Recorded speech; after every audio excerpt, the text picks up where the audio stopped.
চাকরির স্থায়ীকরণ ও বকেয়া বেতনের দাবিতে স্বাস্থ্য অধিদপ্তরের সামনে অবস্থান কর্মসূচি ও কর্মবিরতি পালন করেছেন COVID-19 emergency response and pandemic preparedness প্রকল্পে চুক্তিভিত্তিক নিয়োগপ্রাপ্ত সহস্রাধিক কর্মকর্তা ও কর্মচারী। রোববার সকাল ৯টা থেকে দাবি আদায়ের লক্ষ্যে এই কর্মসূচি পালন করেছেন কোভিডের সময় আউটসোর্সিংয়ে নিয়োগ পাওয়া এইসব কর্মীরা। বিস্তারিত থাকছে প্রতিবেদনে। একদিকে বেতন না পাওয়া, অন্যদিকে চাকরির বয়সসীমা শেষ হওয়ায় নতুন কোনো চাকরিতে যোগদানেরও সুযোগ না থাকায় সংসার নিয়ে পথে বসার উপক্রম হলে চাকরি স্থায়ীকরণ ও বকেয়া বেতন পরিশোধের দাবিতে মাঠে নামে আউটসোর্সিং কর্মকর্তা কর্মচারীরা। এখানে অনেক পদ আছেন, পরিচ্ছন্ন কর্মী, তারপর হচ্ছে ওয়ার্ড বয়, ল্যাব অ্যাটেন্ডেন্ট, এরা সামান্যতম বেতনে চাকরি করেন।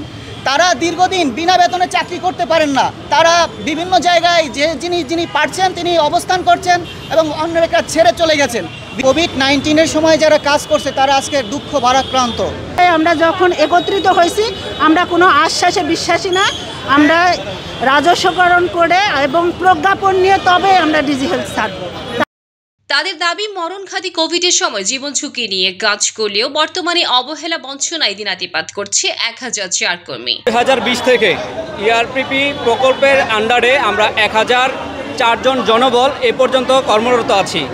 আরেকবার না হয় মৃত্যুকে জেনে বুঝে গ্রহণ করলাম, এতে আমরা মারা যাই কিংবা যাই হোক আমরা স্বাস্থ্য অধিদপ্তর ছাড়ছি না। আমাদের লিখিতভাবে আশ্বাস দেওয়া না পর্যন্ত আমরা এখানে দাঁড়িয়ে থাকবো এবং আমাদের লাশের উপর দিয়ে প্রশাসনকে যেতে হবে।